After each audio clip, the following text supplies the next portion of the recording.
took the time to see us on the internet, and they say that we don't do a very good job of speaking into the microphone, and so a lot of times you can't hear the comments of the task force. So we'll all try to help each other remember to do that. I know there's great mic right in this group. So, in your package, I think, are the minutes.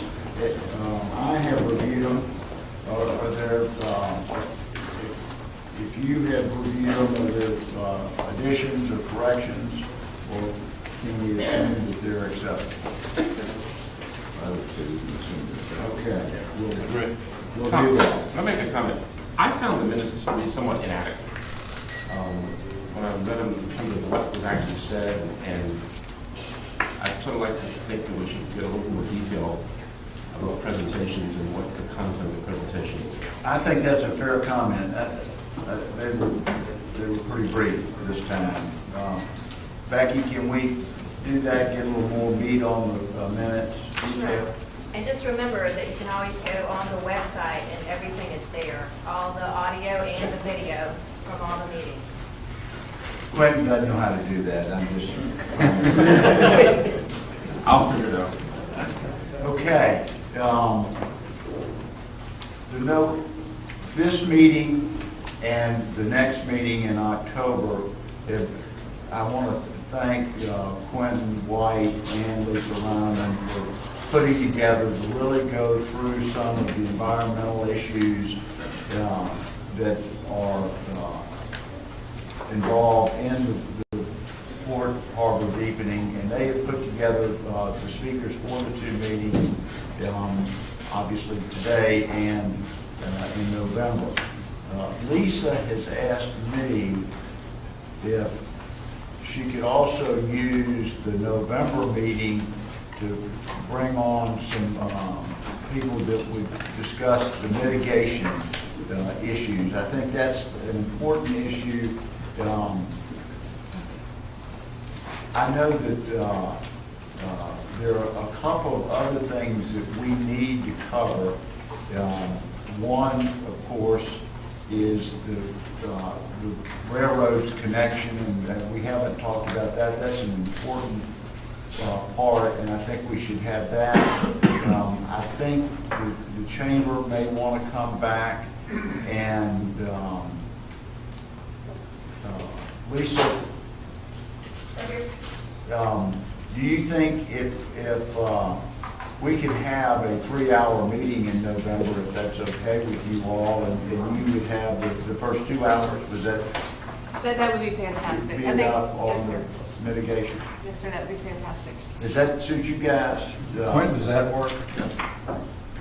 Okay. And I think we don't want to get too far afield, but one thing that may be interesting is other mitigation opportunities, not just as it relates to the port deepening, but if we could use this opportunity to do some other things that may have a long-term benefit, to the river, because there's some other sources of causes of problems to the river that we might be able to clean up at the same time or mitigate at the same time. Did you speak in the mic? No. Never mind, we heard you. Okay, lastly on the RFP, I think I screwed this up. As I read the minutes, it said that I would bring back the RFP to you all for review, and I didn't. I called the purchasing people and asked them why we hadn't gotten the RFP out, and they said it's because it was supposed to be reviewed by this committee. And I said, oh no, that's not the case. And so they sent it out, and I've included a copy of the RFP in here. I don't think there's anything in there that requires a whole lot of review. It's pretty generic, and if you have a problem, please do let me know, but I really don't think you will. I think we've talked about the issue in detail, what we want from a consultant, and I think they did a great job of capturing that. The proposals are due today, is the last day. It would be my thought that we get them all in, we go through the city's normal proposal review and make sure everything is legitimate, and that I would call several of, whoever sounds good on the thing, and come back to you all with my thoughts and recommendations at the next meeting, if that's okay. One of the things that the RFP said was that they wanted the work done in 30 days. So, I'm not sure that's doable. But as we describe our procedure, it looks like the November meeting is pretty well taken up. We do not have a December meeting on schedule. So it would be January before we would be asking them to present anyhow. That doesn't seem to be a problem to me, but I'd love to hear y'all's feedback on that. John, just a question. I see the $60,000, does that assume a 30-day proposal? What longer would that number change? I think it's 30 days worth of work, and if it just, the number isn't going to change. So if it happens to be 45 days worth of work, it's still $60,000? Yeah. Okay. Just a reaction, that seems like a short amount of time for a consultant to do that amount of work. Yeah. But at this point, since they've responded probably to that in the RFP, it is what it is. It is what it is. But I wouldn't hold it at 30 days. I'd be more interested in getting the quality firm selected in that review process that you're going to take. Okay. Yeah, I think I agree with everything you said. The only issue, I'm not sure how you get that kind of in-depth review for $50,000 or $60,000. Maybe I just always paid too much. I think that's probably. I've talked to 2 or 3 of these guys, and they feel like that's very adequate. So the 60,000 is a fixed number, but the 30 days, as you indicated, is not an issue. And we want quality work as the key thing. If that looks like that is becoming an issue with any of these consultants, I will make sure that we send out an amendment to the RFP to cover it. Okay. With that in hand, we'll ask Lisa Reineman to come up and make the first presentation.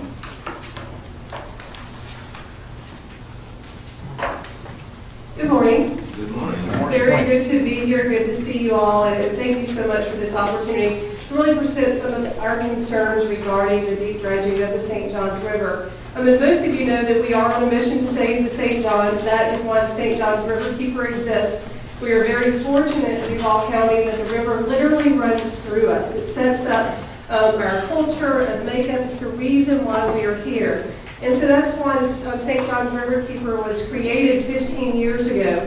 We're actually celebrating 15 years next year, so 14 3/4. And we were created to give the St. Johns River an independent voice. We are a not-for-profit. We only rely on private funding to make this work possible. And we work with a variety of issues, not just the dredging. You've heard us talk a lot about the concerns we have over the dredging, but it's because of all of these other issues that threaten our river. We investigate pollution issues. We focus on water policy, making sure it's protective enough, make sure that there's no protections that are lost. We work with polluters, making sure that their permits are protected and held accountable to those permits. And we seek sensible solutions and educate and raise awareness. We have a full-time educator that works with children to make sure we're growing future stewards for this great resource. And most importantly, we involve citizens. We are a membership organization. We have more than 1,300 members. And we speak on behalf not only for the river, but all of our members and all the citizens that love this great natural resource. As you guys know, we're here to talk about the dredging of the St. Johns. And y'all seen this slide a lot, but I want to put it up there. Sorry for the guys that don't have monitors. If y'all have a monitor, y'all can see. Right behind you. I won't be offended if you turn around and look at the screen instead of me. But on the screen here, it shows what the river looks like today. It's much different than what it looked like historically.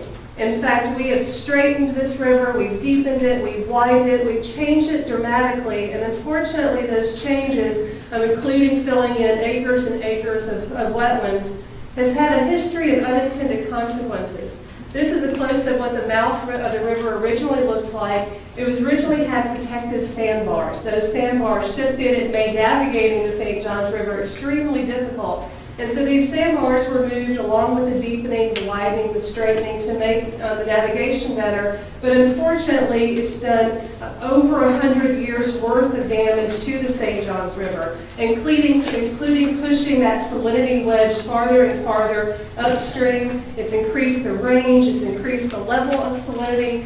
It's had amazing, unfortunate stress on our ecosystems. It's increased sedimentation, erosion, siltation, and turbidity. So it's continuously done damage incrementally, but over 100 years of the dredging of the St. Johns River, as well as development along the banks, more and more issues that are combined. So the dredging of the St. Johns River that we are here to discuss today will only build on that history of unintended consequences. It will have a negative impact on our wetlands, our submerged vegetation. It'll further stress trees. If you live on the Ortega River, the Julington Creek area, you already see cypress trees that are dying in those ecosystems. It will have reduced dissolved oxygen, which is in the St. Johns and her tributaries. That's a water quality issue that we are unfortunately dealing with today. It'll threaten endangered species, and also very critical fish habitat that is important not only to the St. Johns River, but also to our economy here in Northeast Florida. So you'll also see additional erosion, siltation. I know Councilman Holt has dealt with many constituents in that area that have dealt with unfortunate erosion that has been happening over the years along the St. Johns River, along the Deep Channel, as well as you'll see some more siltation and sedimentation in our tributaries, which unfortunately are not only causing our tributaries to be not navigable, there's issues with getting boats in these areas, but it also prevents them from serving their natural ecological function to help absorb salinity, to help clean out the pollution in our area, and we're losing wetlands in those systems. And of course, all of these things will drive water pollution to even a worse level than it currently is today. Just recently, the 2014 St. Johns River report was released.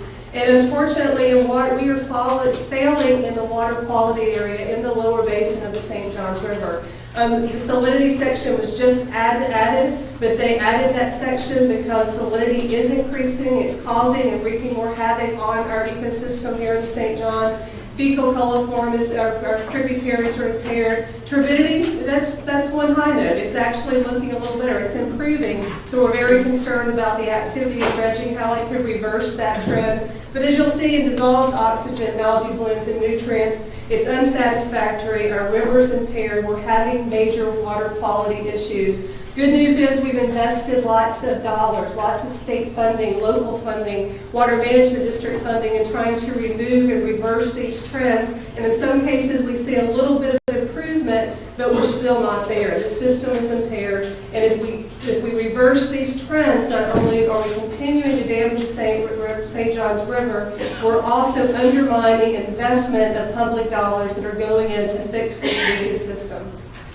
The St. Johns River Report is a collaboration of scientists from multiple colleges, including Jacksonville University and the University of North Florida. This is the 7th year that the report has been out. It's a fantastic document. You can access that online at sjrreport.org. But one of the things I want to highlight, they added a section on salinity this year for the first time because of their recognition of the importance of this water quality measure, as well as the fact that the dredging activities are expected to alter river salinity. They also went and looked at historic information, and I'll show you some of that information, but wanted to point out that in 2003 dredging, as a result of dredging 2 feet for a little over 14 miles from 38 to 40, there was a salinity increase in spite of adequate rainfall that year. So there's documented historic evidence of this water quality issue being a problem as a result of dredging. As we talked about before, the salinity will be forced further upstream. It'll actually have the episodic of activities, the fluctuations that result in major storms that can last for weeks. It'll make those negative impacts last for a longer period, as well as it will make the daily fluctuations that are influenced by tide. It'll actually make those fluctuations greater, and of course increasing and furthering the transition area further and further upstream. Why this is important on both ends, the fluctuations, the damage is done in the maximum areas when there's these great big spikes of salinity, not only in the main stem of the river, but also into our tributaries. Here is a historic look at salinity in the river right at Jacksonville University. You will see that the maximums, the spikes, those are the high levels of saltwater intrusion, that area is high salinity, and that's due again to tidal influences, rain events, as well as it can be influenced to lack of rain and drought. And then you see it is very noisy. That's something, or quite like to use, there's a lot of noise in the system. The salinity spikes up high. The salinity, then it'll get fresher if we have a lot of rainfall. But the thing to look at on this slide is that the high spikes are continuing to get higher, and the mean is trending up. This is consistent with other points along the river that are all monitored by the city of Jacksonville. You can see the red dots on that map there. But it's important to see again the salinity, the high spikes are increasing. That's where the major damage is being done to our wetlands, to our grasses, our habitats, and our fisheries.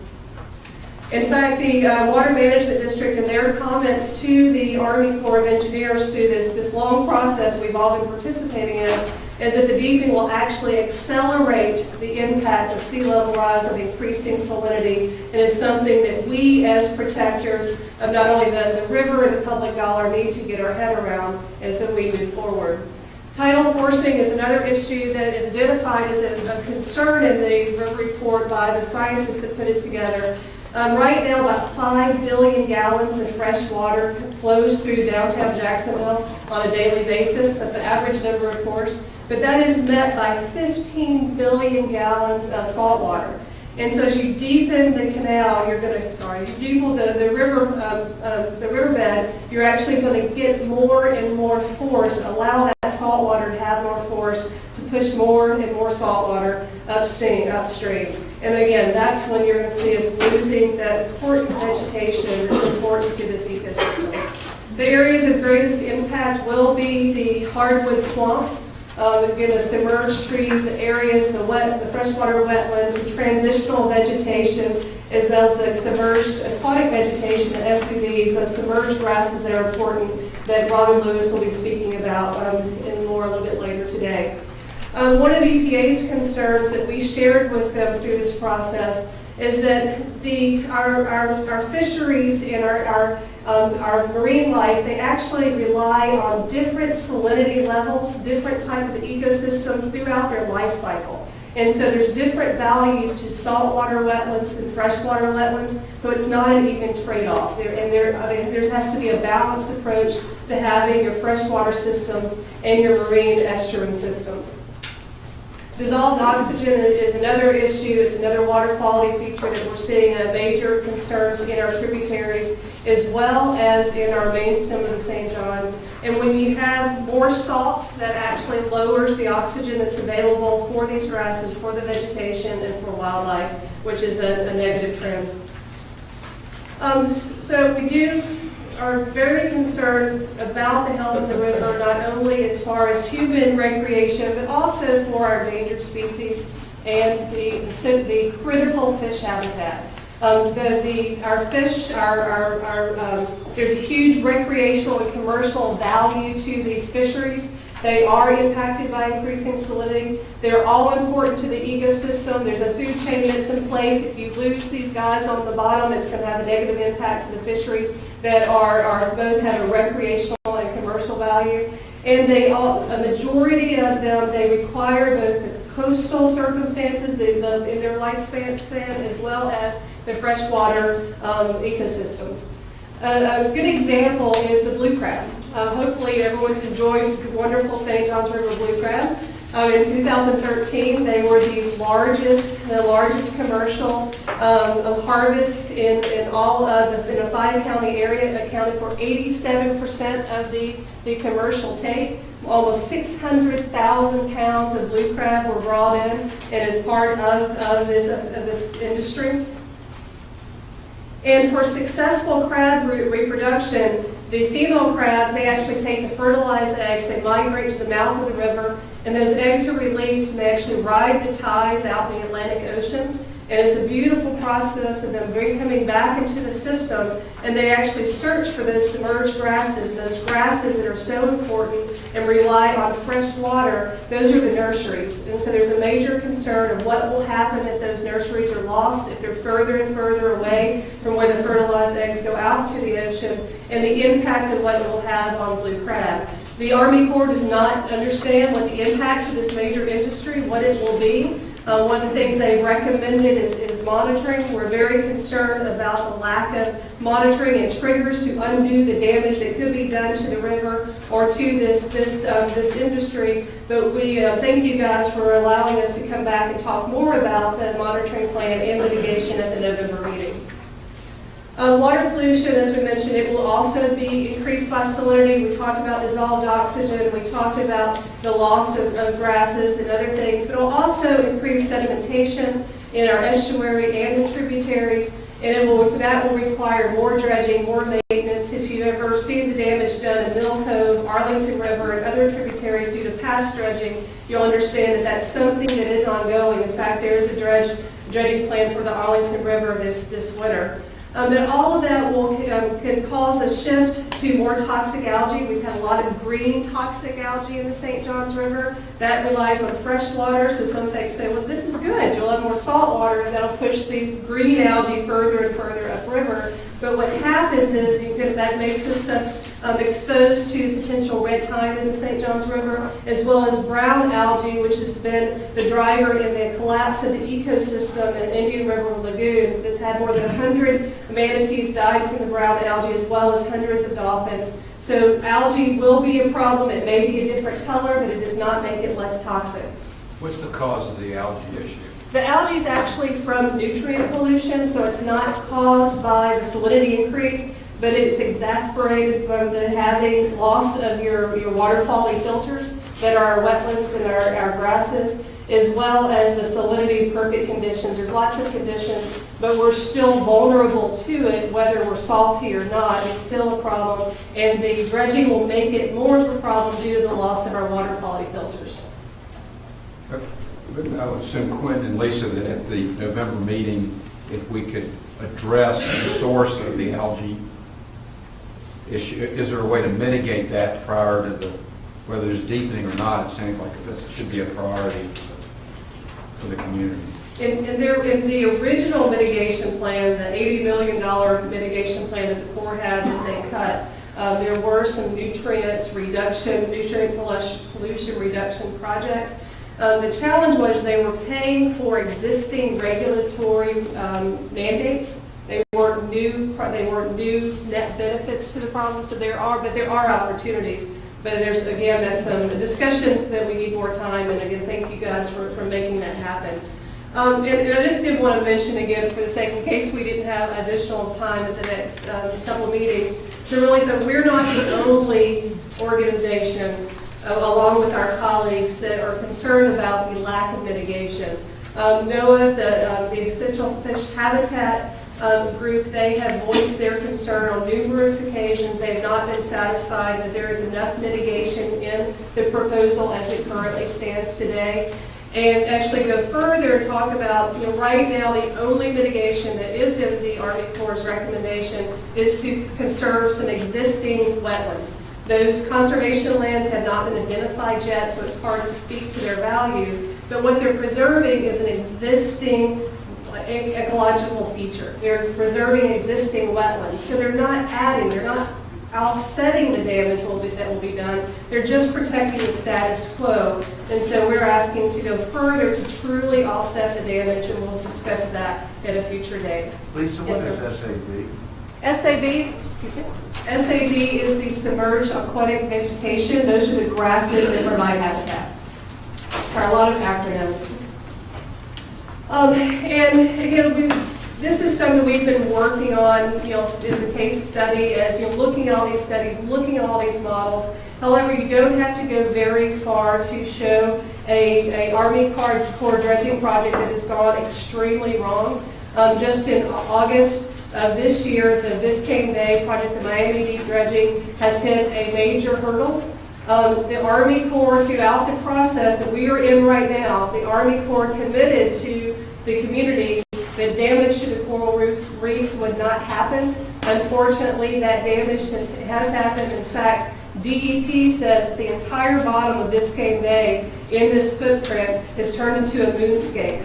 They have totally covered the coral reefs with sedimentation that they said would not happen, and you can see sedimentation blooms for 10 miles off the coast of Florida in Biscayne Bay. It truly is the worst case scenario. The state has sent inspectors down. They have admitted that they are killing coral reef. In fact, DEP just issued on August 18th a 44-page warning letter that they are in violation of federal and state permits. And there are unfortunately horrible pictures of coral reefs that are dying. The Army Corps admits that this is the worst case scenario. They did not plan for this. They did not mitigate for this. And they originally were only going to protect endangered coral species out in the system. Scientists challenged their study. They worked with them, actually had a federal challenge against the environmental impact statement. And as a settlement, they were able to have additional protections. They were able to go in and scientists removed coral reef from the footprint to protect it and were able to grab a lot of colonies out of harm's way. Unfortunately, the DEP letter goes on to say that in some cases these colonies, 60% to 75% of these colonies are dead. And again, this is a result of a study of a project that the study said this would not happen. These models are flawed, they have problems, and we will discuss what we believe are major flaws at the next meeting. So once the damage is done, it's very difficult to turn it back. It's very difficult to go undone. The example in Miami, right now they removed the dredging the boats. Right now this work has stopped until these issues are resolved. That's the worst situation you want to get in, where the money's spent, the damage is done, and then you have the dredging project is then threatened, as well as the ecosystem. The DEP says the damage will last for many, many years. So we can't afford to get this decision wrong. We have been accused of using delay tactics. Yes, sir. No, just 1 minute. 1 minute, perfect. We have been accused of using delay tactics, of using scare tactics, as well as trying to kill this project. And I assure you, we are not. We have been working diligently for more than 2 years with the Army Corps of Engineers, with Jacksport, to come up with a balanced approach. I hate to say we are not there yet. We are continuing to try on behalf of our members to protect the St. Johns River. The only legal remedy we have in any step of this process is to fight for more protections. There's not a legal remedy to stop this project. There's not a legal remedy to change the scope of it, but to focus on mitigation, to focus on protections, and that's what we are committed to do on behalf of our river, on behalf for our membership. We're using sound science to focus on preparing for the worst case scenario, so this project does not get stopped in process and both sides of this equation lose. And we ask you to do the same. We appreciate the questions you're asking, the time you're allowing, and I'll be happy to answer any questions that you may have. Yes, sir. Lisa, is there any possibility of taking a best guess on what mitigation is required in various sections of the river? Not to reduce the issue to the absurd, but merely so that folks can focus in on something that you can kind of get your head around. Let's say from downtown to the Buckman Bridge, or from the mouth to downtown. What is apt to happen if you don't do certain mitigation? And what might that mitigation be so that you preclude the problem? Because it's awfully hard to listen to, well, we could lose this, or we could lose the crab, but if you could kind of sort out, well, what's the damage going to be to the manatees in this section? How many cypress trees are going to die because there's too much salinity in that area? If we could get this reduced to that kind of language, I know personally, it would be easier for me to get my mind around the issues at hand.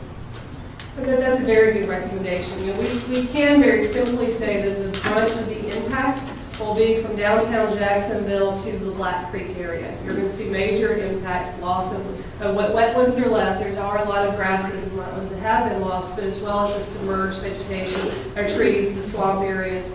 The problem, the challenge on the mitigation, we have not been able to find a way to reverse the salinity intrusion that will be happening, but there are things to balance out those impacts. We've made recommendations to the Army Corps. We can put that quantification you're looking for, and we'll make that available to the public as well as the task force.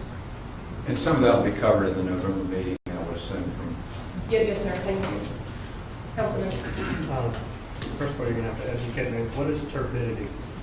Turbidity is basically the cloudiness factor of the river. When you see the sediment stirred up and there's solids in the water, that's turbidity. And then that can have multiple problems, you know, to wildlife as well as our grasses, because it hurts with sunlight coming in as well as other issues. But that's something we measure on a regular basis. Dr. White, do you want to add to that? I was just comment, turbidity also is a result of increased sedimentation, increased sediment getting into the water column. And a lot of times that is a result of upland construction, clearing land, developing roads, bulldozing.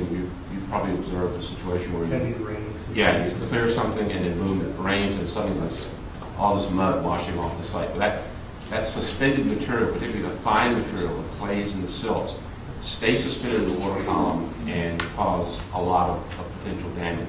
One irony of the river report talking about improved salinity, improved turbidity, is the fact that that's probably a result of the recession. The fact that we had less development, less road construction, less land clearing, that resulted in improved conditions for turbidity. So it's a yin and yang kind of thing going on there. My other question is, you talk about freshwater grasses in a couple of different slides. Could you show us maybe on this slide somewhere on the map of the whole lower basin, where are the grasses going to be found that are helpful? I'm actually going to throw you on this map, if that's okay. Okay. This may have a pointer. You see that? So you're going to see a lot of the grasses in this area, as well all the way down here into the Julington Creek. Unfortunately, I mean, there used to be grass, submerged grasses and wetlands all in this section as well. But now, unfortunately, due to the damage that's been done in the past, about bowls in the main stem is where you still see some weakened grasses. And Robin Lewis will be here to speak more on this issue and they can answer your question more fully. But the brunt of the damage of the wetlands and the grasses are going to be from the Artesia River Basin. Wait a second. I'm not doing it right. No, I'm lost. I'm sorry. I'm too far north. Sounds right. Yeah, here it is. Here's Julington Creek. That was too far north. Julington Creek and in this area. So a lot of it's here's downtown here. Okay. So the area in which you could work to improve grass beds and improve the oxygen levels and things like that are far from the project area. Yes. That would carry, I should call it upstream or downstream, but toward the mouth. And are there areas along the river there that are targeted for particular projects? Two of the things that we had recommended as adding grass beds. Well, there have been some talk of adding grass beds. One of the things is you want to You want to strengthen our population of wetlands and grasses. You want to add more fresh water to the system. Not only will the dredging pull more salt water in, proposed water withdrawals will actually take fresh water out. We're kind of getting it at both ends, if you will. So we've looked at mitigation ideas, and we'll go in more detail, focusing on making those beds healthier, making our tributaries stronger, as well as looking at some major tributary restoration that would increase freshwater flow into our system dramatically, that would kind of offset the damage that will be done by the increasing salinity. But a lot of those opportunities are within Duval. There are opportunities in Duval, but they're not limited to Duval. We're looking as far south as the Ocklawaha River. Okay, thank you. Okay, thank you, Lisa. Thank you very much. Okay, Monica Ross is our next speaker, and I would ask the speakers to try to limit your presentation to 15 minutes, and so we'll have 5 minutes for questions. Thank you. Welcome. Thank you so much. I appreciate the opportunity to be able to present some of this data to you guys, because a lot of this data probably has not been seen by many people.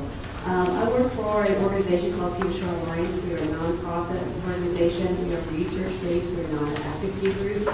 And we do a lot of different types of research, but manatees are right whales and turtles, just to kind of give you a little bit of background. What I'm going to be kind of trying to present a little bit is specifically about manatees in the Duval County area. In the St. John's, there's been quite a bit of research done related to manatees, but primarily based out of Blue Spring and the upper portion of the St. John's. There has not been any tagging study that is actually focused on the mouth of the St. John's and the lower St. John's area. The tagging projects that have occurred have been focused on, say, the Georgia area or the east coast of Florida. And through those projects, there have been some manatees that have actually moved into the St. John's River where we've been able to get some tagging data.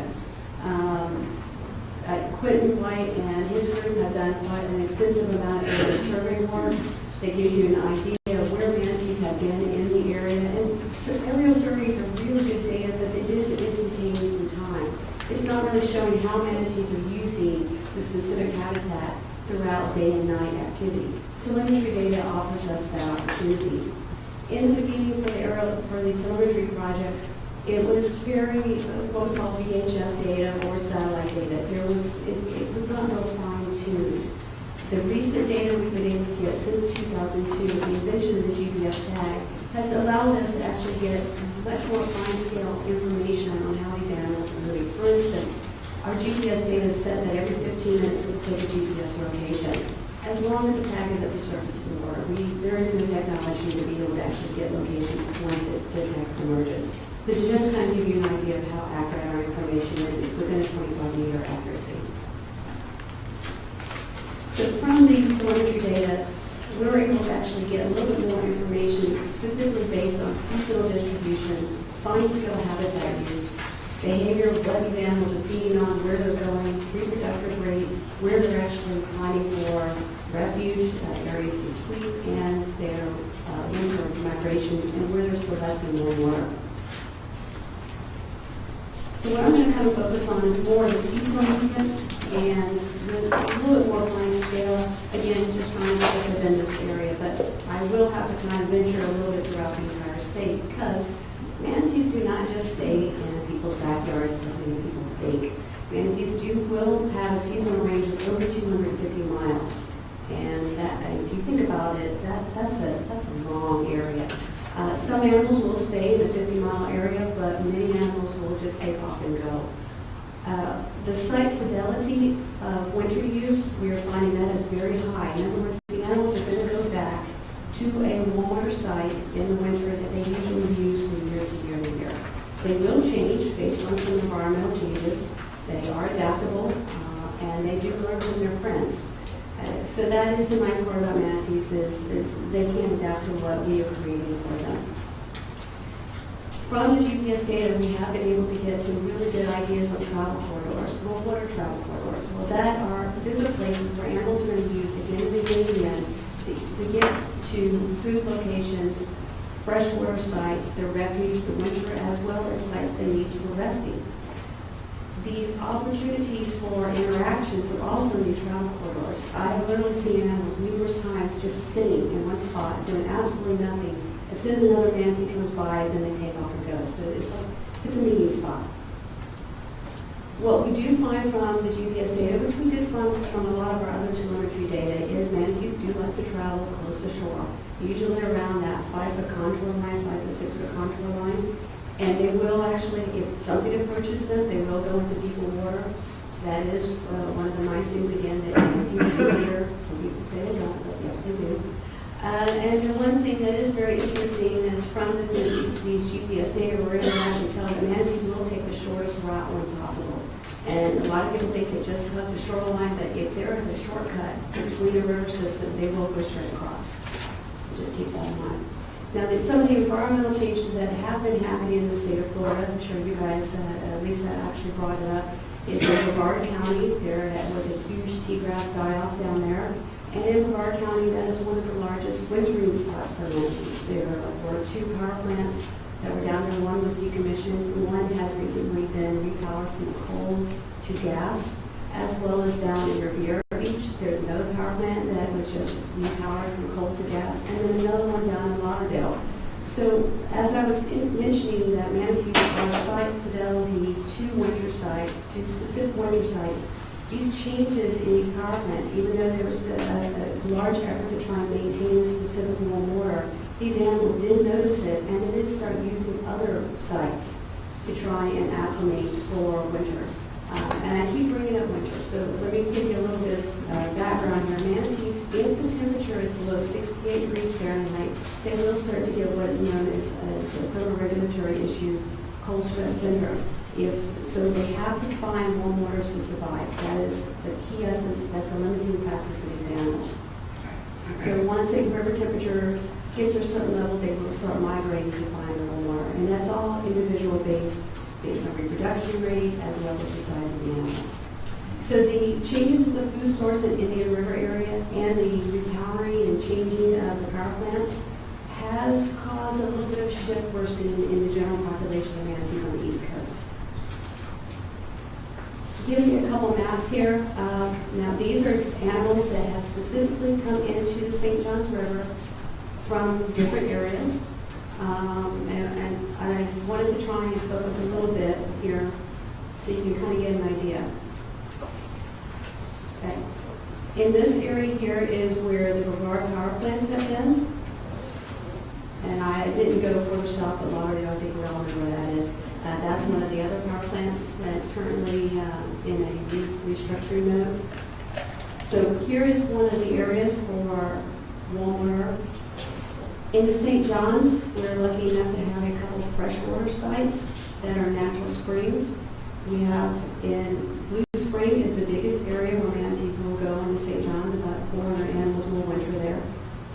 We also have Silver Glen, Salt Spring, and then Willaca. Those are other warm water areas that manatees will go during the wintertime. Jacksonville used to have a couple power plants and a pulp mill that provided warm water the manatees would winter in, but those areas have actually been shut down and decommissioned. So for manatees in the Duval, Clay County area to actually find warm water in the wintertime, they have to leave this area, go all the way down to Brevard County, or leave and go all the way down to Blue Spring or a couple of these smaller springs. In the beginning of the telemetry studies, it was thought that every manatee was in St. John's, they went to Blue Spring, is what was thought. From the initial tagging projects, it was found that most animals around the Willaca Green Spring area actually go all the way down to Brevard County. They do not stay in the St. Johns River, so they do make that very long migration. They're looking for a polluting power plant. It's looking for that one back. So I was, FWC was gracious enough to be able to, they gave me a couple of their animals that they have had tagged. Their animals were tagged for the Brevard County power plant captures. So it's basically a study to see how those animals were actually adjusting to the habitat changes. We are actually been tagging animals in Fort Lauderdale to see how they are viewing their habitat. And also we have some rehab animals that were rescued that are going back out that we will tag to try and see how they're actually adjusting to their habitat, as well as their, again, what area they're going to choose for winter. All right, so talking about the travel corridors, if you can, each one of these little dots here is a GPS location. Again, I said it's about once every 15 minutes we have the opportunity to get it, but it doesn't always mean we do get GPS locations.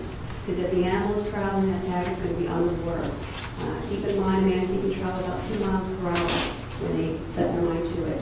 With the current of the St. Johns River, I've actually logged them doing 4 miles per hour because they're actually riding the currents. So if it's an incoming tide, you have a lot more manatee movement coming in, you will ride the tide in and reverse going back out.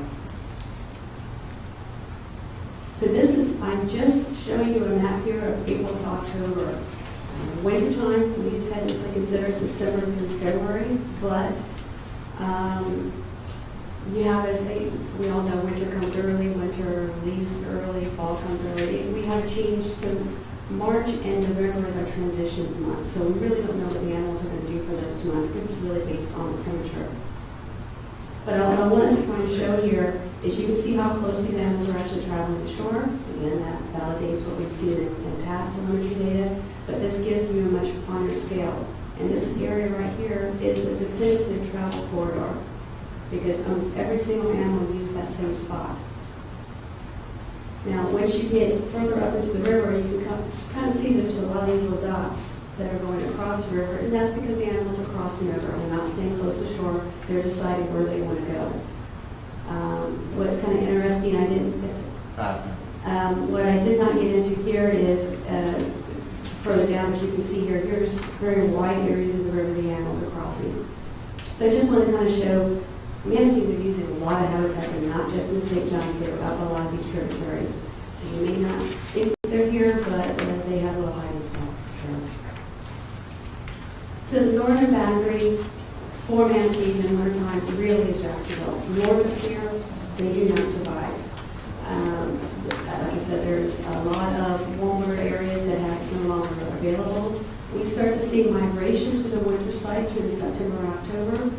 November is a mass change. That's usually about the time here we get our second cold front, and any animals in this area start moving for the most part. We do have some stragglers though. So really, you do have a low amount of manatees in the area from December to February, and their seasonal movement back will be about the time that the river temperatures get around 66 degrees. So here is showing you some tag data for manatees actually in November and March. We do have one animal that moved back into the area in February when animals are supposed to be here. But again, you can see there are travel corridors, but in here you see the travel corridors south, and then they cross over, and they are on the north side of the bank here. So they're right around where the big bridge is where these animals actually cross. And then we are also been involved with collecting data for JEA, looking at 2 specific sites. I'm going to kind of go back here. One is the D2 outfall, and then the power plant, which is a blocking area. The water actually gets pumped out. So really, manatees don't have a lot of warm water, but they are quite able to find what little bit they can when it is available. So we've been doing some visual data for JEA, and they did have a breach in the wall in 2011, 2012, which has been fixed. So you can see that the manatee numbers in the wintertime actually increased that year. And they have, we actually observed to see if there are any animals that might need to be rescued because they are staying at these sites and not moving on to the warmer site. Basically, in other words, manatees are finding a warm water and saying, it's cold out there, it's warm right here, I'm not moving. So there, we have had to do some rescues for these areas.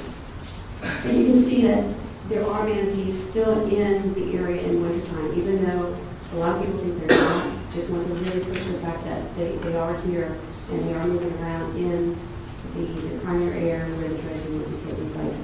So the impacts from the data, from what we have seen with manatees in this area, what I would be concerned about is with the increased amount of boat traffic, actually during the dredging itself, is the amount of large vessel traffic going back and forth while these animals are migrating, potential impacts. I think that's a no-brainer. We all might be a little concerned about that. But I really want to make sure that everybody understands that manatees are here during the winter time, and they are low numbers, but they are still here. And to really make sure that in the process of actually doing the dredging, that people are keeping an eye out and they don't just think, oh, they shouldn't be here, so they're not here. There are some residual animals here. But specifically, if we have a late winter, if we have an early spring, or if it's a mild winter, you're going to have a lot more animals in this area because, again, it's a migratory route and they choose when to be here. It's not just when we think that they should be. And as far as long term, like I said, manatees are very adaptable. They will change. It just, you have to give them ample amount of time. So if the river does change within the system, the submerged product vegetation, manatees will find it. The other thing is, though, manatees are really good at using them for detecting how the river is changing. If the vegetation goes away in one area, they will start using it in another. So either you can use them as a sentinel animal to try and see how the habitat is changing by doing a tagging study, or increasing your aerial surveys to include Clay, St. John's, and Putnam as we part of the mitigation suggestion that I have. If there's a change of where the animals are using their habitat, then we will need to have a critical habitat review done again to actually see where these animals are hanging out, because if they're moving further upriver into other areas where there's the SAB, then those areas will need to have some protections which are currently not in place into those areas. Thank you very much. Thank you, Monica. Questions? Question. So just to make sure I understand the time period, the months in which the manatees would most likely be impacted during a dredge project in that area would be what months? The primary areas I would say is during the migration period, which would be end of February, March, April, and then your October, November, early December. That is where you're going to have a lot of Spring and fall. animals. Okay. I'll also make a comment. I think that's a little bigger window than that, because the migration Monica's talking about, these animals don't move en masse. They move individually.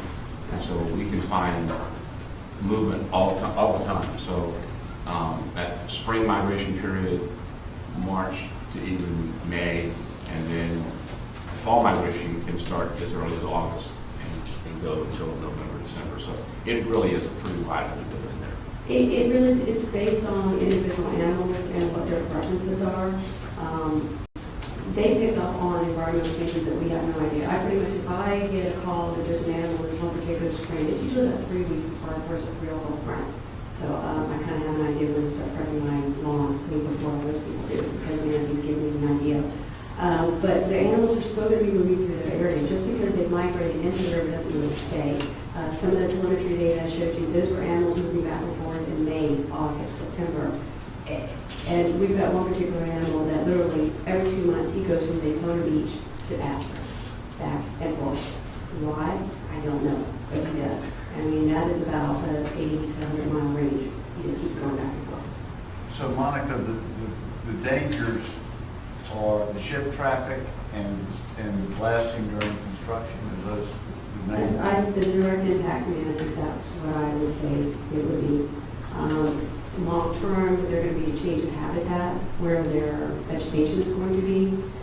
But again, manatees can change, but if the vegetation greatly goes down in certain areas, they're going to shift to new areas. So those new areas where they shift to, those will need to have additional protections for them for the feeding ground. Also, a comment later. I think the two driving forces that manatee moves, basically, it sounds a little fun to say, it's food and sex. Basically, animals are looking for food or they're looking to reproduce. And that's true of any species. Because that's their ultimate goal is to reproduce the species. And so the animals are moving around looking for either mates or food resources. So that's what's driving this movement. And Monica's right, they move all over the place. And some can boogie a little faster than 4 miles an hour, frankly, under the right conditions. So. Well, I'm even an average. Yeah, I know. It's just that, but they really are so individualistic. It's hard to sort of paint this. Oh yeah, this is what's going to happen because the variation is tremendous. Well, it's almost like trying to imagine everybody in this room, what is your favorite place to eat? We all have different places. And so manatees do the same thing. And the watering holes where the males will find the females, I mean, they have specific spots that they will go, literally pop in, who's here, not who I'm looking for, and they keep on going. Okay, thank you very much. Thank you for that analysis, Glenn. I think the group understood that. Yes. Thanks for drilling that. And do you go faster for food? I'm not going to make studies to quantify either one of those driving forces. So. Okay. Robert Lewis? Show which they go faster for. Good morning. Morning. I will be skipping a few slides as we go along in order to keep within our 15-minute time frame. I'm going to be talking about submerged aquatic vegetation in St. John's and in particular cumulative impacts. And this is a question that has not received the amount of attention I think it should. And when we get to the end of my presentation, you'll see that when you do these kind of analyses, you really need to connect the dots to get the right answer. And in my opinion, we haven't connected the right dots. And there are some significant issues related to not only the dredging project, but water supply impact study, and water management. But what are cumulative impacts? Well, it's pretty simple. Things happen, and they pile on top of one another. And so in this particular graphic, I'm simply indicating that you've got natural variations. You've got water withdrawals, dams, and so forth. They interact, and then you get river dredging, and it all interacts together. You cannot consider dredging the river as an individual project by itself, and you have to take in the historical context. And Lisa presented some of that to you. There have been cumulative impacts going on to the St. Johns River for over 100 years, and we all know that's been going on. Step by step by step, things have happened. The amount of SAB in the river has been gradually declining. Some of it's gone forever, and as you'll see with my presentation, I think we're going to have additional problems in the future with that. This presentation benefits largely from the Water Management District. They provide a lot of these images, and I want to thank them for that. What is SAB? Well, it's submerged aquatic vegetation. It typically occurs right along the edge of the river. It needs a lot of light, and so turbidity in the water is a problem, or even color. We're a black water system. We get a lot of tannins, and sometimes that intercepts light. So it's very dependent upon good light penetration, low nutrients, hopefully. And in the case of the submerged aquatic vegetation in the St. Johns River, salinity is a very important factor. There was a question about where the grasses are located. I just wanted to show you some maps from the Water Management District indicating that there's a very narrow band around the edge of the river, maybe only several hundred feet long and in many places down to maybe 50 feet wide. So it's limited to shallow water where we got good light penetration. The species involved include eelgrass, or correctly called Tate grass, which is the scientific name is vallisneria, about 2/3 of the grass. And then we've got several other species, southern naiad and widgeon grass. But primarily we're interested in vallisneria because it's the larger of the species. There are a lot of biological interactions. Lisa's already referenced blue crab life cycle, for example. This is a manatee. It's obviously not feeding on submerged vegetation. This is marsh grass up against the side of the river. Manatees do depend upon vallisneria as a food source, and as Quint mentioned, that's 50% of why they're moving around in various places. They're really oriented towards food supply. If we lose the grasses, the manatees are going to go someplace else, and that might put them in danger. So it's a very important food source, very important habitat. I'm going to primarily focus on hydrology. We're going to look at questions about the hydrologic changes that are proposed, in particular as they relate to salinity. Let me fill this out because you've got all these words at one time. So we've got hydrology, we've got something that hasn't been mentioned so far. You've got a question about nutrients, and you've got a question about the algal blooms. One of the things we have to be very concerned about is the exchange rate of the river And taking water out of the river, which we are doing a lot of and have done historically, allows the nutrients to stay in one spot for longer periods of time. And we know in the Water Management District has looked at this to some extent, that the reduced velocity can increase nutrients and probably increase algal blooms. But I'm primarily going to talk about salinity impacts. We know we've had increased salinity concentrations. There are seasonal variations, which I'll show you, and Lisa's already referenced some of that also. And all these other impacts that are potential, we will concentrate primarily on salinity.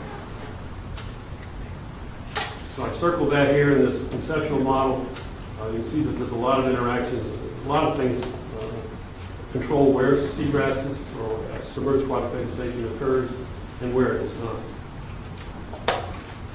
Concerning salinity effects, the Water Management District, when they did the water supply impact study, developed this model, which shows very simply that first there's a range of salinity. Understand that seawater is typically outside the mouth of the St. John's is 35 parts per thousand typically.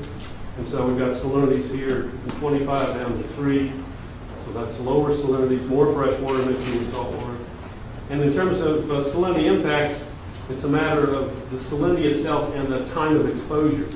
And so the longer exposures lead to either mortality, stress, or there's a no effect area where the salinities are lower. And when you actually look at real measured salinities in the river, they vary quite a bit. And they can vary on a daily basis, as Lisa has mentioned. They obviously vary in different locations. You can see that the color code here, Ames Point, Buckland, and then farther down in the river, more freshwater mixing. And these are this shows a record from 1995 to 2008. I'm not going to talk too much about that or these biological interactions. I want to concentrate here on this graphic, which shows for a particular year where we might expect to see stress and perhaps mortality.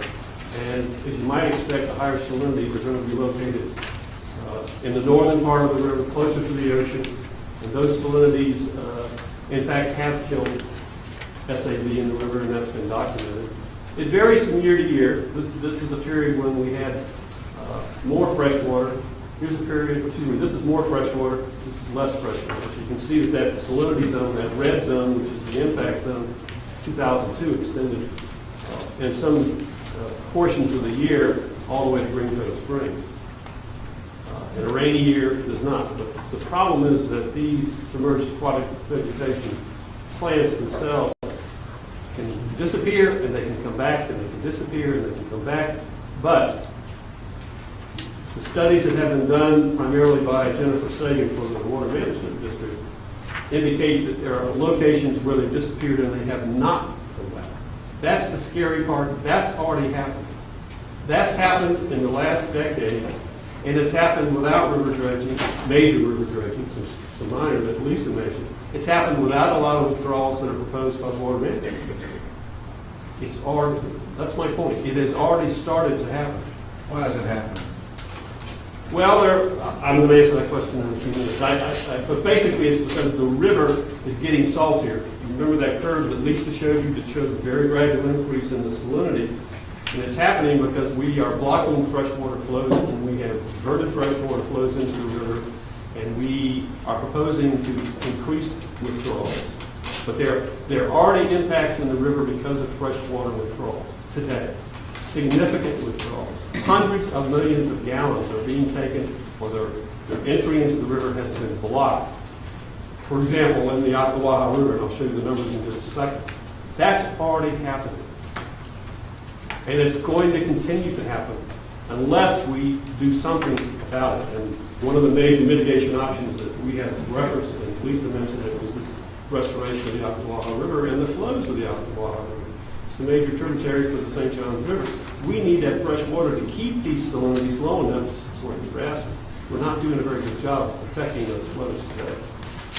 So I'm looking pretty broadly here. I'm not just looking at dredging. Remember, it's cumulative impacts. This plus this plus this, connect the dots together. We have to take it all into account. And It's my particular professional opinion. I think the Corps did a very good job of connecting all those dots. When you look at Jennifer's work, this is from the 2009 report, the last sentence there, high saline levels may have weakened an already taxed system. And she wrote that in 2007 and published it in 2009.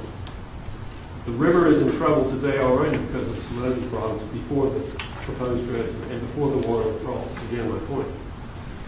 Now, the Water Management District has taken a very cavalier attitude about the impacts of all these freshwater withdrawals. And first of all, don't acknowledge that we've lost any SAD, which I find, I have to say, as a scientist, reprehensible. You know, just to exclude that and pretend it never happened. But so their attitude is even highly compromised grass beds can recover within weeks. Return frequencies. They emphasize the recovery, the possible recovery, and they talk about 262 million gallons a day withdrawals as having basically no impact on SAD. I participated in a lot of these meetings. I testified before this committee. I told them they were wrong. But unfortunately, they went ahead and did what they were going to do. It's something we have to consider. I'm not going to talk a lot about nutrients, but I would mention that less flows do in fact impact nutrients because they tend to stick around longer than they concentrate. All right, here's my main message. We're going to talk about hydrology. We're going to talk about salinity. One would have hoped that when the documents were prepared about potential dredging impacts, that we would see the Corps document and the district water supply plan and the water supply impact study all linked together, acknowledging one another and using the same basic facts. That's not too much to request. As a scientist, I would say that's a minimum one should see, is all this information comes together in one spot. And the cumulative impacts, again, are acknowledged. We acknowledge SAB has been lost historically. We acknowledge it's under stress. And we lay on top of that further impacts and ask some serious questions. I'm here to tell you today that didn't happen. And it's very important. Again, I participated in the water supply impact study meetings. I testified before the committee and the National Academy of Sciences, Natural Research Council, about this issue. That study really did not look at the Ocklawaha River. It did not look at the water supply coming in. It did not acknowledge there had been declines in flows. This is a graph that I commissioned. A group I worked with raised money, and we had a study done. We asked a hydrologist, what's going on in the Silver River and the Ocklawaha River regarding historical flows? And you've heard some of this before. You know there's been a tremendous decline. Did you know it's 33% decline in flows out of Silver Springs for the period of record? Basically a third of that water is gone. And where is it gone? It's gone. It's being taken out of the ground before it gets to the springs. And the flows have declined tremendously. Now, Ocklawaha River, primary tributary of the St. Johns River, which gets most of its flow from Silver Springs, particularly during low flow periods, low rainfall periods, it's lost 36%. And so we're talking about a one-third loss. Used to be, the long-term flow was almost 1,600 cubic feet per second. So there's been a decline of flow, important flows to the St. Johns River of 386 million gallons a day for the period of record. Now, where is that acknowledged in the water supply impact study? It's not there. Can you imagine water supply impact study looking at all these and fails to acknowledge a major item like that? And the Natural Research Council review of that report made a point of saying the river wasn't considered to the same degree and it needed to be studied. And the Water Management District said, no problem, we'll take care of it. It hasn't happened. The water supply study was published and nothing has happened. And that's very unfortunate. You've already seen this before when you asked me the question about increasing salinities and loss of SAB, and you asked Lisa that question. She showed you this. The salinities are increasing in the river today. And they have been doing this for the period of record. That's a scary thing to look at. But of course, the Corps acknowledged this, right? And it was in their report. And of course, the water supply impact study did the same thing. It acknowledged it, and it had a similar graph, correct? No, it was not there. So we talk about these studies interacting with one another and the science being interlinked. It's not happening. Same thing at Dr. Lake, increased salinity. This is a scary thing to look at. We look at the core report. I won't bore you with all these except to say one very inexplicable error, I think, in the report is that they talk about 155 million gallons a day being withdrawn from the river. They say, well, that's going to interact with the dredging. Ladies and gentlemen, that's a false number. That's not what the proposed withdrawals are going to be for the period out 50 years. It's in the range of 250 to 272 million gallons per day, and that's ignoring the Ocklawaha River. That's ignoring the withdrawals, the loss of flows from the Ocklawaha River.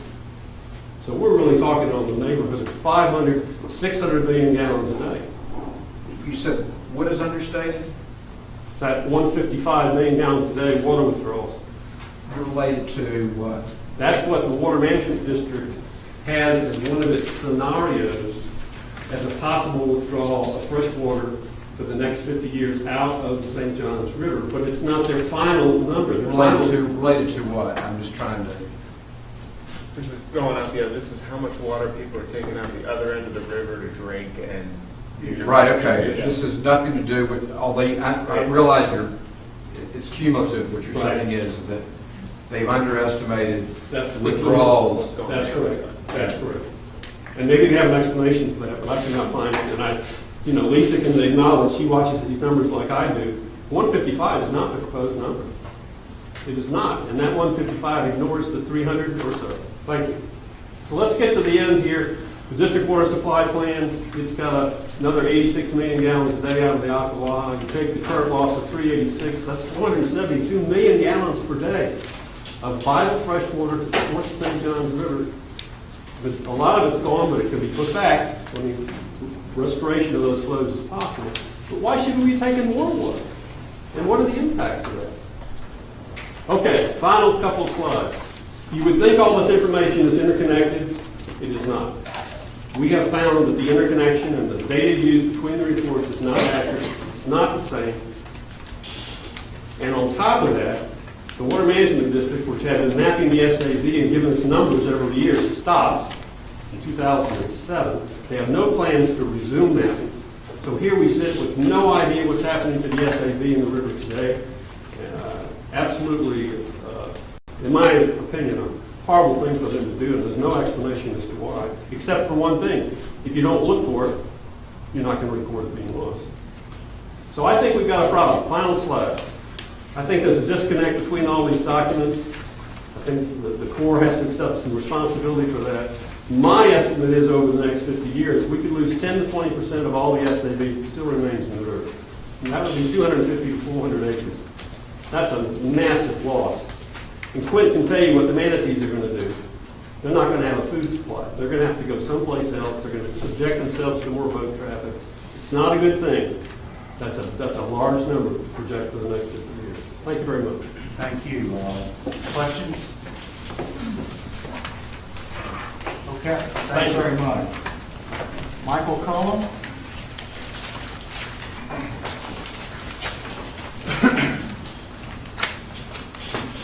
Good morning, and thank you very much for the invitation to speak. I had an intro that I'd like to adjust just a little bit and basically caution you to focus on the dredging. The previous speaker discussed issues like Silver River. The average flow in Silver River is greatly reduced. The average is 700 CFS. Today it's 662 CFS. Mentioned things like the Ocklawaha River not being included in the water supply impact study. I'll address that later on in this presentation, but I would caution you to try to focus on really the mission that you have, which is the dredging, the impacts of the dredging. The Water Management District has a number of projects that we're working on to restore flows back to the river, to restore water quality back to the river. The last couple of years we've had some budget shortfalls and budget cuts, which led to cutting off programs like SAB evaluations, things like that. But things are turning around. Those will likely be returned back to our plate of what we do. But I want to just caution you to try to focus on the actual dredging and not get distracted by things that are happening upstream. Thank you.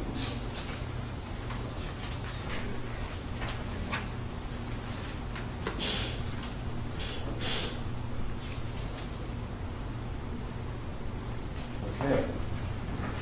This water supply impact study, we believe it's the most comprehensive and rigorous investigation of the St. Johns River ever conducted. And the significance of that is that a major part of this study, the major tools that were used in this study, were then adopted by the Corps and then improved even further than what we produced back in 2012.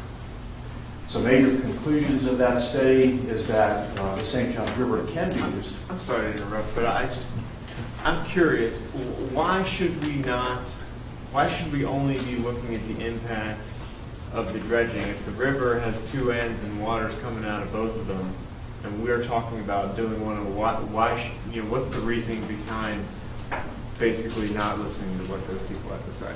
The key part of the key impacts of the dredging are what I believe the mission of the group is to see what the impacts of the dredging are. There are a lot of other items that have been presented that I believe may have been misrepresented slightly that I'll talk about in just a few minutes. But from the standpoint of the mission of this group is not to restore flow back to the river from upstream projects such as the Upper Basin Project. It's not to restore flow back to the Silver River. There's initiatives that the district's following through, legislative mandates, the Springs Initiative that the legislature is funding significantly. We'll be funding this next year. So the actual mission of what the focus, I think, you should be concerned about those other items, but the focus should be what the dredging, what the impacts of the dredging are going to be, whether there needs to be mitigation for those impacts on the submerged aquatic vegetation, SAB issues such as that. It's not that those other items aren't important, but the mission of this group, I believe, is to focus on the dredging impacts. But if there is an impact from dredging, and we've discussed and we'll continue to discuss about the positive economic impact, potential positive economic impact, if we want to, and we're going to create some level of negative ecological impact, whether it's small or large or whatever it is, shouldn't we be looking at the potential mitigation? I mean, if we have to dredge deeper to get a deeper boat in, it's not like we can put up a salinity screen on the end of the river. Your only other option is to put more fresh water in at the other end. Is that not in our purview? The DEP will work with the permitting agency to determine what mitigation offsets the impacts. And that's part of the permit process. The district is not involved in that. That's a DEP issue, but the mitigation needs to offset the impacts. But the mitigation doesn't need to offset impacts from diversions upstream or sea level rise or other issues that may come into play. It needs to address the impacts due to the dredging. That's a very good question. The model that the Corps used, which was developed as part of this process, was reviewed by the National Academy of Science, NRC, National Research Council. It was a very extended process. And I'd like to point out that the 9 members on the NRC were unpaid members. They were not compensated for the review. There were 9 professors and utility directors across the United States that are held in the highest esteem in the scientific community. And they came out with a report in December 2011. Our report followed in February 2012. 2012. Their concluding comment was that the overall strategy of the study and the way it was implemented were appropriate and adequate to address the goals that the district established for the water supply impact study. In addition to that, the model that the Corps used and improved, the river model, was determined by this group, by the NRC, to be the best river model, the best calibrated river model in the United States. So this is state-of-the-art analysis that the Corps is doing. The first step, and I'll cruise through these slides pretty quickly. There's really two steps in the process that we used. On the quantity aspect, first was the hydrology, what came off the watershed.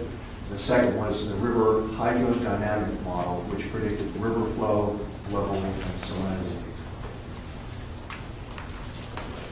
This was a baseline scenario. We started in 1995, forecast scenario, 2030. So it's 35 years. I want to point out here that in the middle of the complete Upper St. Johns River projects, those are 3 projects we are currently completing to restore additional flow that goes out to the Indian River Lagoon back to the St. Johns River.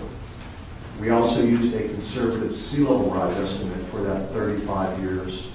And these are the withdrawal scenarios. The previous speaker referred to the 262 MGD.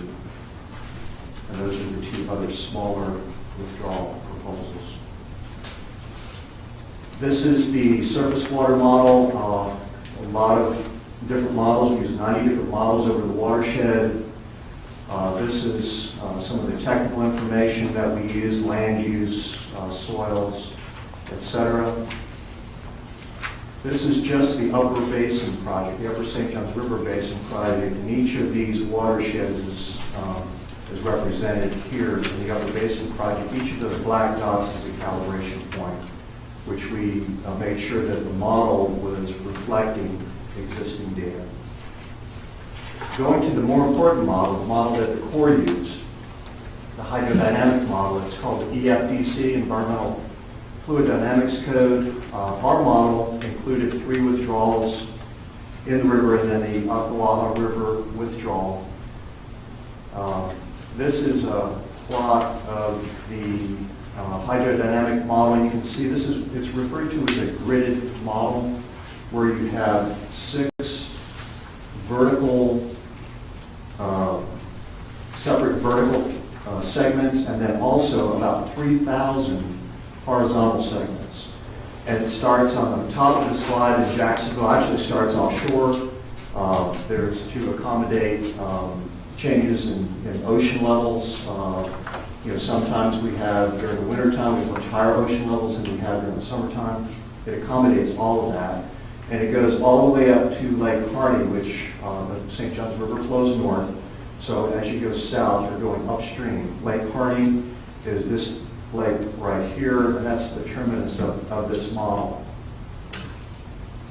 This is a little bit more of a close-up. Our withdrawals, Ocklawaha, and then 2 withdrawals here, and then 1 further upstream.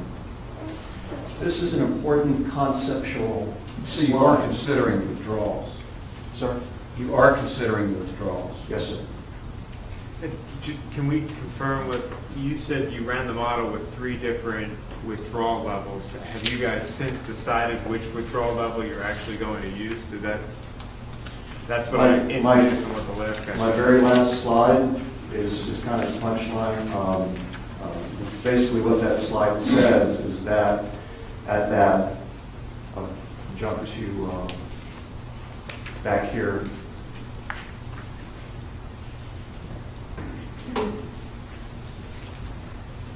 The 77.5 MGD, we determined that could be withdrawn, and we analyzed a number of different environmental criteria. I'll talk about that in a minute. But the 77.5 MGD, million gallons per day, could be withdrawn with negligible effect. You couldn't tell the difference. The 155 had some minor effects in the Jacksonville area, primarily in the fishes arena, basically changing some species from freshwater fishes to more saltwater fishes. And then the 262, we determined that that was moderate impacts, and that's not a recommendation that we're following through on. It's not a recommendation. Yes, sir.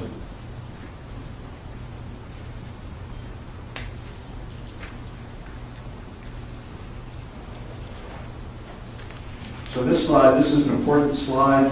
The left part of the slide is downtown Jacksonville. You can see the different bridges, Shands Bridge, Costa Bridge. The bottom of the river is the jagged red line. Sea level is mean sea level is the solid red line, and then actual mean water levels or average water levels in the river is the blue line. You can see that from the mouth of the river all the way up to Lake Harney, which is the extent of that hydrodynamic model, the water levels are above the bottom of the river. So our conclusion from the water supply impact study was that there would always be water in that part of the river. There was some concern a number of years ago that if you withdrew some water, it would actually suck the river dry. It's impossible because sea level controls the water level in the river all the way up to Lake Harney. So Mike, just to make the point that, in other words, the more water you withdraw, the more salt water comes in to replace that water. Maybe. There's some laws. there's some if that's all that happened, yes. If we withdrew, say 155 MGD starting today, then more salt water would come in. But that's not going to happen. It's not going to be withdrawn in one day. It's going to be, if it does happen, which still remains to be seen, it will happen over a period of time. And during that period of time, other things will also happen, which I'll talk about in just a minute. That's a good segue. Thank you. This is a three-dimensional representation of that hydrodynamic model that we use. Mr. Canslow had asked me to do an animation that shows flow flushing in and flowing out, but in the sake of time, we'll forego that. You can see Lake Harney at the top of the river, or at the beginning of the model system, and then the ocean. On this scale, you can see the various different levels of salinity. And you saw a slide earlier that pointed out that the 17 to 30, roughly in this area, once you start getting into the yellow zone, you're getting into stress on submerged aquatic vegetation. And this is a blow-up of the Jacksonville area and the submerged aquatic vegetation area of concern, the SAV, the submerged vegetation area of concern, roughly Acosta to Shands Bridge. And this was, we selected 2002 because it was a very unique year. It was very dry in the beginning of the year, we had about 6 months of drought, followed by about 50 inches of rain in the second half of the year. So we had drought and flood in the same year. So from what happens to the salt levels in the river, and I'd like to go back here real quick. What happens to the salt levels in the river? I'm going to talk about that here. But before I do that, I want to point out that this model, one of the reasons it was considered the highest or the best calibrated model in the United States is we picked up very, very low levels of salt out of salt springs and also coming out of the upper basin that we documented with monitoring. And we're able to calibrate this model down to the 0.5, 0.1 levels. 3 minutes, very good. Thank you. So this is the SAV area of concern. This is January. You can see that it's in pretty good shape. It's very fresh. Now this is without any withdrawals. This is without any sea level rise, without any district projects. This is just the data that existed. In May of 2002, May 25th, when we had the end of the drought period of time, the salt water migrated up to the Shands Bridge, and we had very, very dangerous levels, natural conditions, very dangerous levels in the SAV. So the SAV is getting stressed right now. And I think everybody, even, the previous speakers would also agree with that. However, when we did have flooding, the second half of the year, the salinity returned back down to acceptable levels for the SAB area of concern. So these are natural fluctuations in the system. Some of the parameters that we used, this is a plot. On the left-hand side is Jacksonville at 0. And the right-hand side is Lake Harney, which is the upper end of the modeling area. And these are going to be different lines that show you the various impacts to address the previous question earlier. These are going to address those items. With 155 MGU withdrawal, this is the water level that we modeled, that we anticipated. We would have a lowering of water level in the Lake Harney area, but once it got up to migrated downstream, because the withdrawals were in this area, that's where the impact would be. But once you got downstream to the Jacksonville area, it would be basically negligible. This is the 3 projects that we're restoring. In the upper basin, it had a lot more impact upstream of this model. But you can see there's a slight increase here, and the impact is reduced as you go downstream. This is a change due to, and Dr. White, this addresses your question earlier. When you have withdrawals, you have to basically have a population growth to supply those withdrawals to. And when you have a population growth, you have land development. And that land development is the light blue line. That's the impact of the land development. This is sea level rise, which is, I think, kind of the 500-pound gorilla in the room in terms of the entire system. And this is the total of all of those lines. So you have about 5.5 inches of elevation change, and most of that in the Jacksonville area is due to sea level rise, almost all of that. And this is over 35 years. This is salinity. Here's those same plots. The land use change causes a drop in salinity because it's fresh water. The sea level rise causes an increase. The withdrawals cause an increase. And then when you add all of those together, this is what we predicted would happen. It would basically stay about the same. The withdrawals would be offset by sea level rise, land use, and our projects. And you can see on this, well, you can't really see on this plot, it's intentional. The baseline is the dark blue line. Once again, the SAB area of concern is right here. And this is the effects of withdrawals compared to the baseline. And the red line, the withdrawal, is essentially on top of that baseline. So, and then the scale here, sea level is 35. This is a blown up scale. We're looking at 0.1 or 0.2 change. So jumping through the ecological effects, these were the different parameters we looked at, the different species, the aquatic plant species, SAB is right here. We also looked at things like fish, benthic organisms. And these are the river segments. We want to focus on river segment 1 and 2. And this is, I believe, my last slide. These are the ecological effects due to the sea level, or due to withdrawals. The 77 withdrawal on all of the segments was negligible. The 155 did have some minor effects on fish. And once we got to the 260, we got into moderate effects. So we're not looking at that as the Aqua as a water resource at that level. So the potential uses, when we developed these models, we didn't anticipate they would be used for the dredging project, but it's great that it was.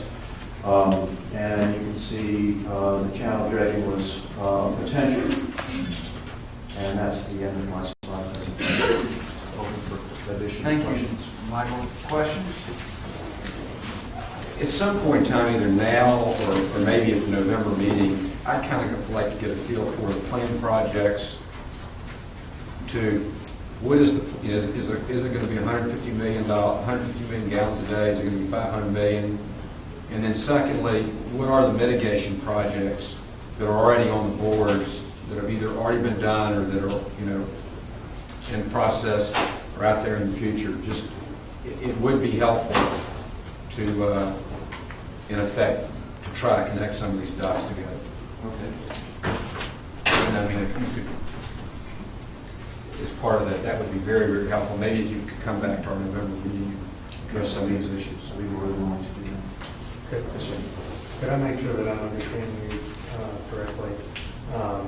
Somewhere in the presentation, you said that you were forecasting a 14 centimeter increase in sea level over the next, up to 20, what was it? 35 years. Over Yes. the next 30 years. And that seems to be much more of a driving factor in the salinity increase south of here, upriver, I guess that would be. I still have problems with that. So that's a much more of a driving factor in the increase of salinity to the south.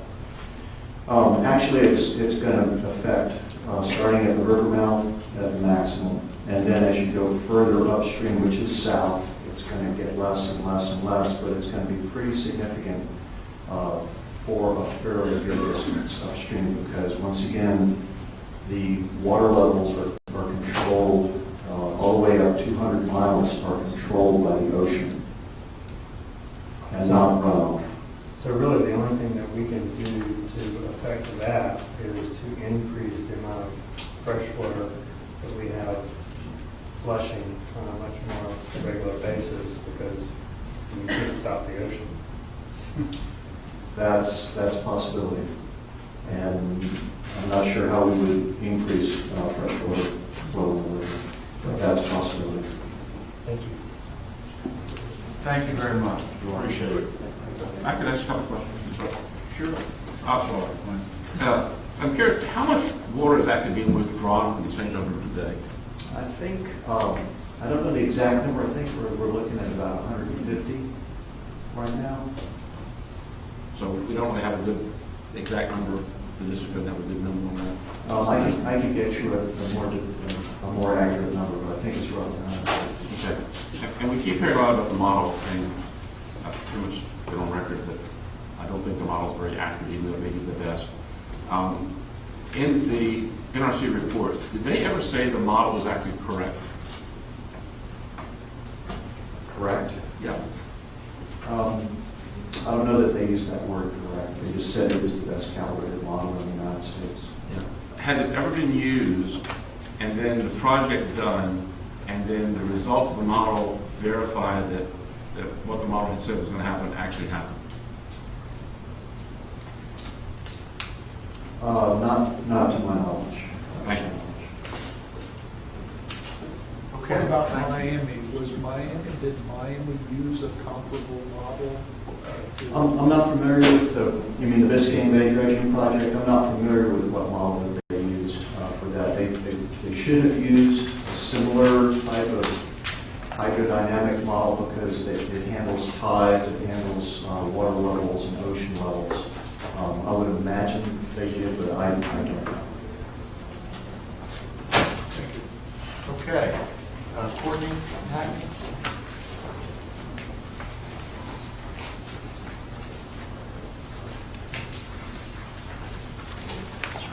Thank you. It's always fun to talk about a subject that's on everyone's mind. I appreciate the opportunity to go over information with you that comes from a different location. But I think it's all very relevant to the conversations we're having. So I figure out how to do this. As Yogi Bear said, it's deja vu all over again. In the early 1990s, there was a proposal to widen and deepen the Cape Fear River. I spent almost 30 years at the University of North Carolina at Wilmington, and this was my stomping ground. And I would say that virtually everything you've probably heard that could happen was something that we discussed. Issues came up from every angle, from the agencies involved to the public that was concerned. And of course, the issue for the local governments was the port. Ships getting bigger, needing a deeper channel. I emphasize a few issues because you discussed them a lot today. Primarily the salt intrusion, an endangered species, and you should be aware, although we spend a lot of time thinking about dolphins and manatees, there are other endangered species around. Some of them are really important, like the sturgeon. But this is a major issue, particularly because it can shut a project down. And you heard about the Miami project and where it is. It is something that every major project has to deal with. The last thing you want is to have a project stopped in the middle. So we saw all these same kinds of issues, and I'm going to show you the next slide to show you what we didn't know at the time it started. Now let me explain what this is. The tidal range is the difference between the low tide and the high tide. And here we have dates starting about 1934 going up into the early 80s. And this is a tidal gauge located in Wilmington, North Carolina. And we had an issue with a local judge whose favorite duck hunting area was suddenly changing from this beautiful cypress swamp and all the trees were dying. And he was convinced that it was caused by a local industry. So needless to say, academics were called in to investigate, and we could not find anything that was causing it until we got a hold of these data from this gauge at Wilmington. And here you can see that what happened was a change in the tide, top to bottom, low to high, that was about 30 centimeters. That is a significant change. That's about a third of the tidal range. And what was happening now is parts of the wetlands that were upstream from Wilmington were now suddenly being flooded by tides, and they weren't being flooded before. Now, to make this even more interesting, in North Carolina, land below the high water mark belongs to the state. There were about 200,000 acres that probably converted from private ownership to public ownership because of the projects that the Corps did. And you can see these individual projects changing the depth. And while we know what the prescribed depth in the dredging was, what we don't know is what else was done. The Corps' records aren't as good. So they were not only deepening, but they were widening and they were straightening. They were changing the channel so that essentially the water could flow up faster during a rising tide and flow out faster during a falling tide. So you can imagine the Corps was very interested in this. They denied that this was happening until they ran their own models, and lo and behold, their models showed the same thing. They had never looked for this in their models. And I will tell you that the nice part about the project that we're talking about today is that the data we have for the St. Johns River is many orders of magnitude greater than what we had for the Cape Fear River. We didn't have the kind of data you had. So there was just a great deal of uncertainty as to what was going to happen from this project. It was also longer. The project was going up about 25 miles upstream. So that's a pretty long project. Now, here is what we saw resulting from the previous dredging incidents. So the picture in the upper left is from the crab shack up the river. You can see a nice healthy tidal swamp. And all a tidal swamp is a wetland that's forested that floods with most tides. That's all it is. It's like a tidal marsh with trees. And then below, what you see is a site that in the late 1960s, early 1970s, looked just like the one on the upper left. That was all caused by a change in not just the flood level, but the fact that there was salt in the flood water. It didn't really matter before that there was salt in the river because it wasn't getting up in the swamp. The swamp wasn't flooded. Now, after the major dredging events in the river, it was flooded. So, what I want to do, you've heard a lot of information and specific data. What I want to do is to focus on the kinds of issues that we should be talking about. You're going to talk about mitigation in November. This is a good time to maybe introduce some concepts to think about. First thing is there are two kinds of impacts from a dredging project, the short term and the long term. We always say that the short term are more easily mitigated because often these are very direct. You're blasting out there and you kill a couple of dolphins. You can know that pretty quickly. Maybe there's mitigation one can do. We also can look at the loss of dredging when you remove sediment from the bottom. That bottom is full of organisms that are the base of the food chain. You can estimate how much loss there was to the food chain, and perhaps you can mitigate it in some way. Monitoring and mitigation are the keys to understanding what's happening in the short term. We usually do these because the agencies insist that somebody be out there looking for dolphins, that we be measuring what's happening. And the costs can be reasonably high. Long-term ones are even higher, and we often don't do them.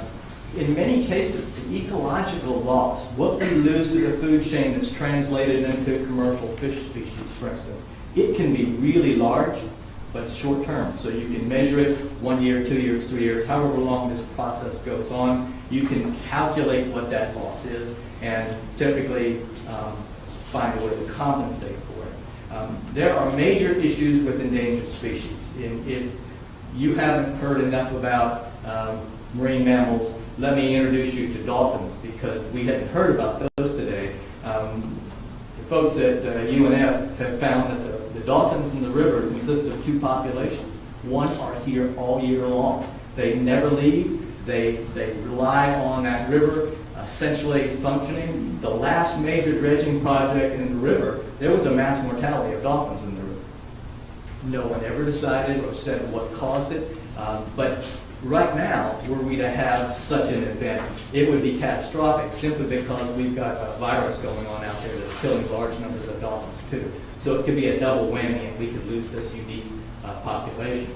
More importantly, if you're just mainly interested in seeing this project go forward, were something like that to happen, it could stop it dead in its tracks, just like it's probably going to happen in Miami. And then you're going to be stuck with everything half done and a lot of money already expended. So these are the kinds of things that have to be really carefully understood, planned for, and mitigated to the extent that you can before you begin any project, especially one like this that involves blasting. Now, the long-term impacts. These are the ones that essentially are the big ones, even if the impact is small. So the Corps of Engineers report said that there were going to be some small changes, small losses upstream, SAV and wetlands. So small is all you hear. But what you have to think about is you've got to multiply that times the number of years it's going to exist. So that small loss can be magnified by simply the time. And if we're talking about base of the food chain, that can be enormous. And there's no big way to actually know how much that is sometimes. So typically what we do is we mitigate for however much of that resource is lost. But the time that it takes to get a functioning system up to replace those characteristics that have been lost can be big. And this is extraordinarily expensive. That has to be part of the thinking when you design a project like this. Now, when the Cape Fear project was initiated, we worked with the Corps and we essentially wrote a monitoring and mitigation plan. And everything that anyone had thought of that could possibly happen, we tried to monitor so that we would understand what happened. The one thing we could not do, the Corps asked us, how do you know if by changing the hydrology of the system, you have changed the ability for that river to move fish, shrimp, and crab larvae upstream? You heard a little about the blue crabs in the beginning, but this estuary, this river, is a nursery ground for not just blue crabs. Large numbers of shrimp go all the way up to Palatka. You name a species of fish that lives along the coast pretty much, and you'll find juveniles in this river. How do they get upriver? They ride currents. And we don't know when we just change the hydrology a little bit, straighten or add a curve. We really don't know what that's going to do to the transport mechanism. And we could not figure out a way to actually monitor it because these are pulses that happen. Shrimp and larvae are going up sometimes in a matter of just days. They all get upstream. So it's very difficult to monitor something like this. And we never could figure this out. We don't know what this unknown is for this river either. It's something we just haven't figured out a way to do. Now, 20 years from now, you'll hear perhaps people say, gee, there used to be a lot more fish and shrimp and crabs upriver. And then we can guess that's what happened, but it's really difficult to measure these things. Now, salt intrusion is a big one, and you heard me say something about it in the beginning. This was our big concern. I work primarily with shallow water systems, wetlands, and I'm really interested and always have been in the transition between marine and freshwater habitats. Now, I need to make a point here. If there's more salt upriver, it's going to have two kinds of impacts. It's probably going to change the habitat for some things positive. Marine fish could get further upstream, and negative for others. The most important group to look at, and this is what we chose to study in the Cape Fear, are freshwater organisms because they're typically extraordinarily sensitive to salt. So it doesn't take much and they die. We quite frankly didn't know how sensitive they were until we finished this particular study. Now, there are other things we can look at. We looked at the base of the food chain. Sure enough, it changes from those that are freshwater oriented to those that are estuarine oriented. We looked at fish moving in and out of swamps versus tidal marsh, just to see what that change was going to do that the Corps projected. And I should have mentioned, when the Corps ran their models again with the new 42-foot depth, they were predicting a 4-inch change in tidal amplitude, so it was even going to be higher. So they really were concerned. Now here is your big one. What don't we know? We did a really good job, we thought, of analyzing all the possible things that could happen when this dredging project was done, assuming worst case scenario. Now, here's my prediction based on some stuff, some research that's just been published and some work we've done in the river. My prediction is when this project finishes, the main impact that we haven't talked about is going to be the addition of nutrients to the river. The city and the state is spending enormous amounts of money trying to reduce the nutrient loading in the river. What we have discovered, and people in other river systems have found, is that when you start adding tiny bits of salt, what happens is that salt has a constituent to it, seawater does, called sulfate. It's in the seawater everywhere. Sulfate acts like a fuel, and all of that organic matter, all the dead leaves, twigs, and stuff that's been accumulating in those swamps for a long time, that has also large quantities of phosphate, which is a major nutrient causing a problem, and nitrates, which is another problem. When you start chewing up all of that organic matter, that starts flushing out in the river. In the Cape Fear River, we found places where 12 to 14 inches of the sediment, in other words, the surface of the swamp was here, within 10 years the surface of the swamp was there, and all of that nutrient material that was in that organic matter has gone out into the river. Now, in the Cape Fear River, the good news for them was it flushes into the ocean really fast. The bad news for the St. Johns River is it stays a long time. So this is my prediction. This is something that we haven't looked at, we haven't talked about, we haven't even worried about. This is going to be the big issue. Are there other big issues? We don't know. So this is a gamble that you make. You throw the dice every time you make a change.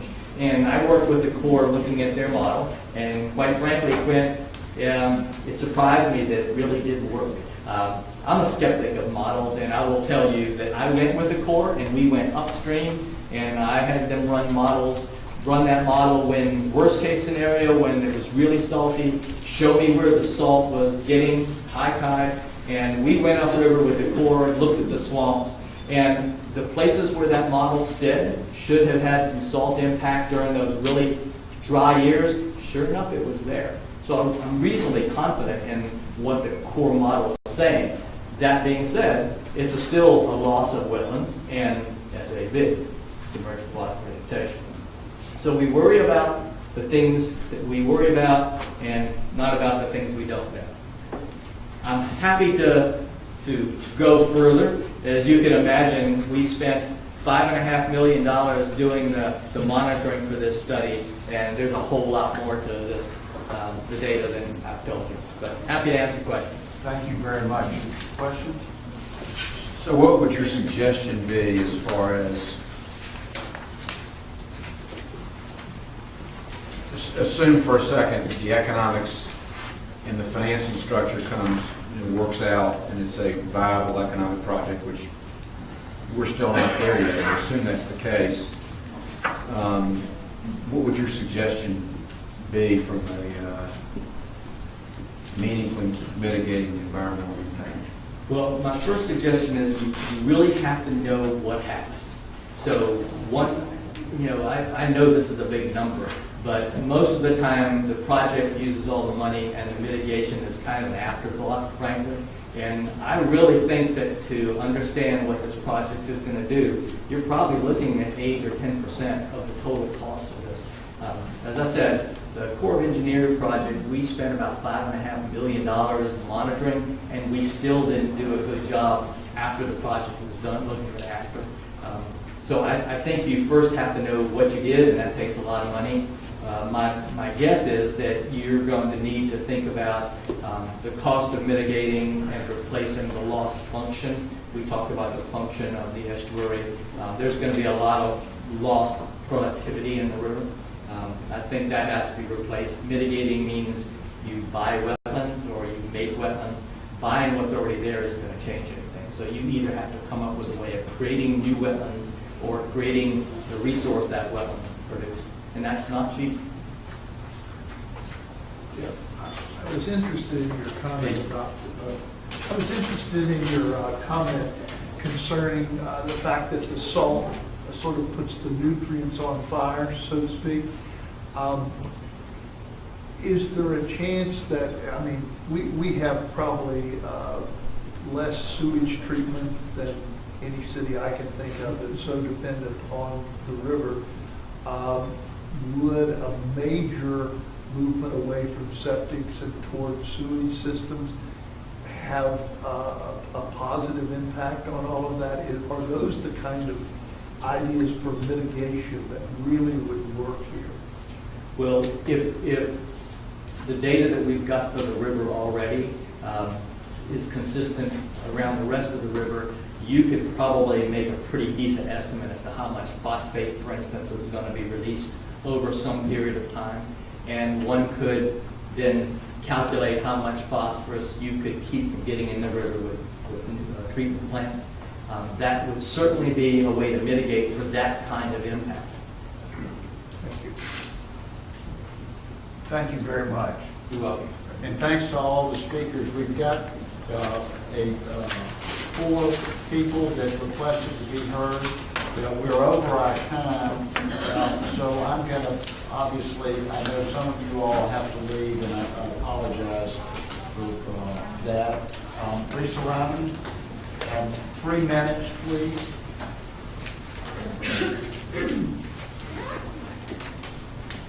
Hello again. I'm sorry I was going to hold this for the next meeting, but I think it's important to go up and follow up the last 2 speakers. One of the debates was the discussion about the water supply impact study, the models that were used, that in the Army Corps study as well. The district, Mike from the district did mention that the National Academy of Sciences did have kudos for that study. Our organization worked in as part of that study as well. We were extremely involved. And if you read the report from the National Academy of Sciences, they said it was adequate for the scope, but the scope was very narrow. It focused primarily on the quantity of what's in the river. It did not robustly look at the water quality issues. In fact, the study said, this is from the National Academy of Sciences, said this water supply impact study operated within a range of constraints that ultimately imposed both limitations and uncertainties on the study's overall conclusions. One of the slides that they showed that the water level is going to be about the same because there's going to be more development. That means more stormwater runoff that has a major water quality impact on a river, as well as they talked about sea level rise. That adds to the water quality issues, and so we believe that it was inadequate looking at the water quality piece of it. In fact, those sentiments were also voiced as part of our work with the Army Corps of Engineers, and EPA has even said and requested the Army Corps to add some components, change some of the factors in the district study to focus on what was missing, and I don't believe that issue was resolved. So while it has some good things to it, the water quantity that we've talked about so much today, that this dredging will actually accelerate some of the damage, make it worse, it is an issue, and we need to look at it holistically. If you look at it one piece at a time, we're going to have a collapse like they're having in the Indian River Lagoon. So on the number question about is it 155 million gallons a day or is it 250, Robin Lewis is right. There's 2 water supply management plans out on the street today. They're being looked at. Again, we're working with Central Florida Water Initiative as well as the district. If you add all of the projects that are in those 2 plans, there's more than 250 million gallons being proposed to take out of the St. Johns River a day, as well as more than 86 million out of the Ocklawaha that is our largest tributary. Once these plans are adopted, it basically puts these projects in the public interest and it elevates them where they may argue the permits are necessary even above and beyond the negative environmental impacts that are known by those districts' work as well as other scientists. So just want to make that clear. We'll talk more about it at the next meeting, and thank you again for your time today. Thanks, Lisa. Sarah Gladhill?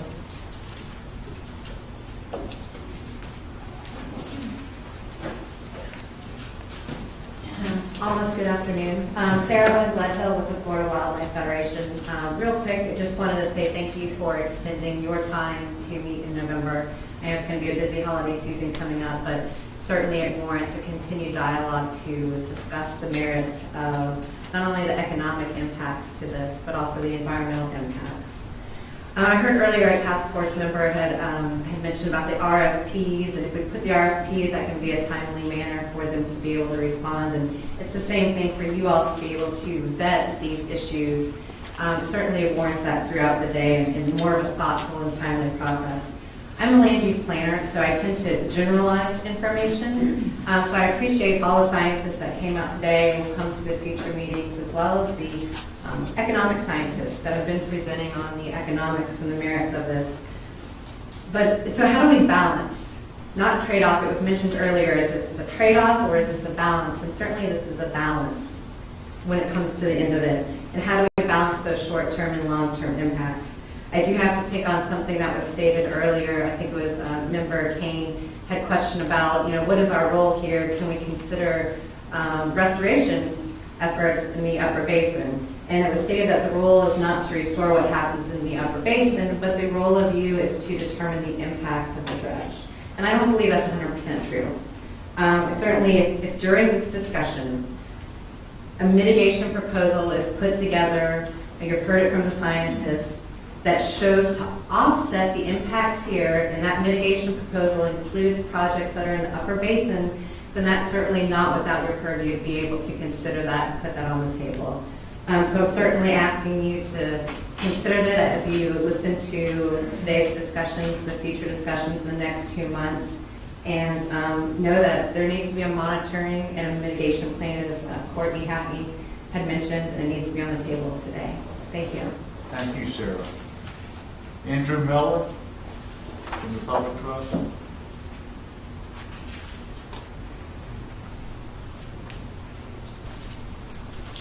Thank you. Good morning. Andrew Miller from the Public Trust. I was going to speak about the environmental damage of deep dredging that it would have on the St. Johns River, but I'm not sure I can say it better than Ms. Ryman, Ms. Ross, Mr. Lewis, and Dr. Hackney. So let me just say thank you to all those presenters, and I would echo their concerns. And I'm also glad to hear that this task force is going to meet on mitigation in November. If this project goes forward, that will be crucially important. But I grow more and more fearful that this is an if question and not a when, or it is a when question and not an if question. And I just want to say that it's not too late. I applaud the task force for keeping an open mind and listening to all the sides of the issue thus far. And so as we go forward, and when you make your ultimate recommendation, I want you to remember this meeting in particular. Remember how Mr. Lewis showed you that we are already losing subaquatic vegetation and will likely lose 10 to 20% more through 2050. Remember that Mrs. Ross showed you that our manatees will leave if that subaquatic vegetation is lost.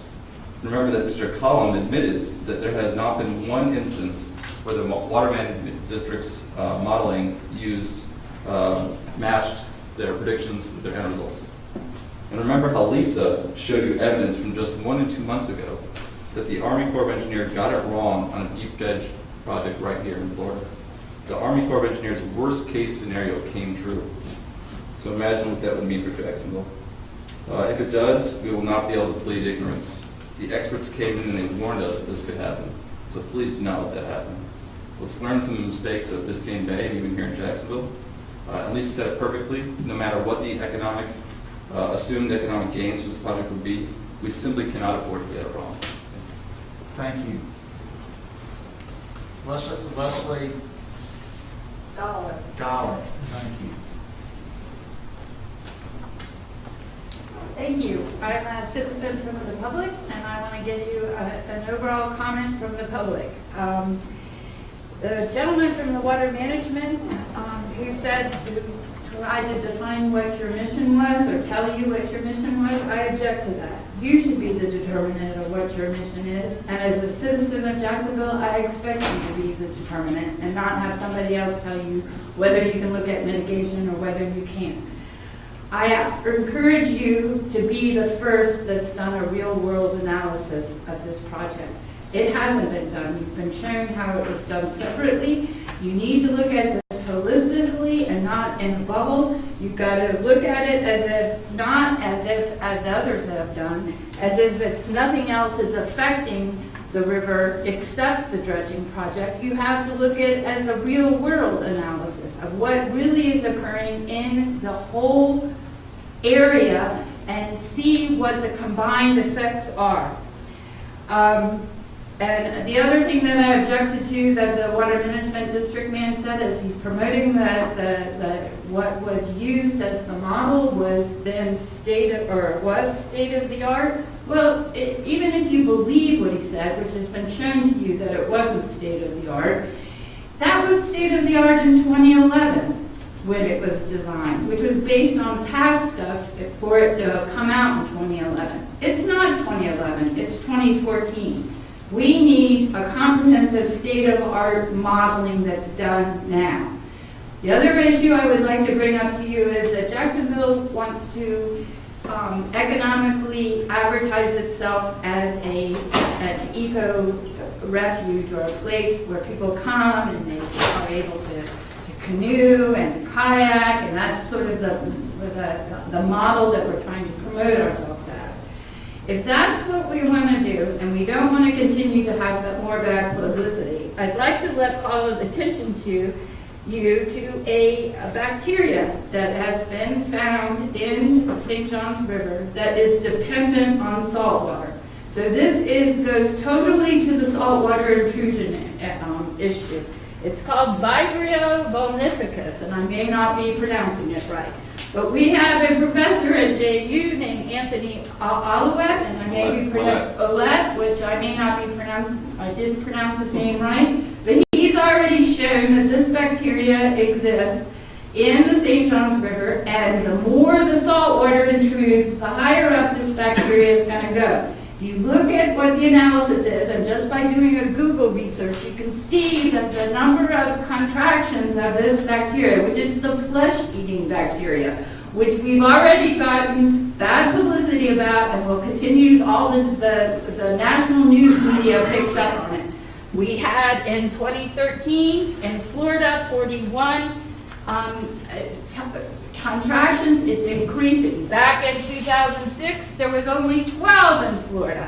We've had deaths occur in Jacksonville and in Clay County because of this flesh-eating bacteria, not to mention people losing their legs or other parts of their body.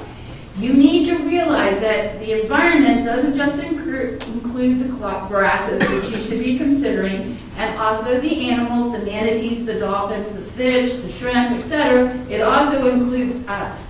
And we need to not be contaminated by this bacteria. Thank you. Thank you, Leslie. And thanks to everyone. Do we have anything we want to Yeah, I want to take a huge risk and suggest to Quentin, related to minutes, that placing a burden of expanding the minutes, given the fact that we've got copies of presentations and it's on the website, and having tried to review the minutes, I'm a little bit concerned about trying to recreate what people have commented, and I'd almost just say that less is more. We've got information that we can all refer to, and that would be my comment and suggestion, that we go with this. Sounds fair. Sounds fair. Okay, thank you all for being here. Thanks for the presenters. I thought it was very interesting, informative, and we'll see you in a month. Right. Okay. Thanks all. Please come back.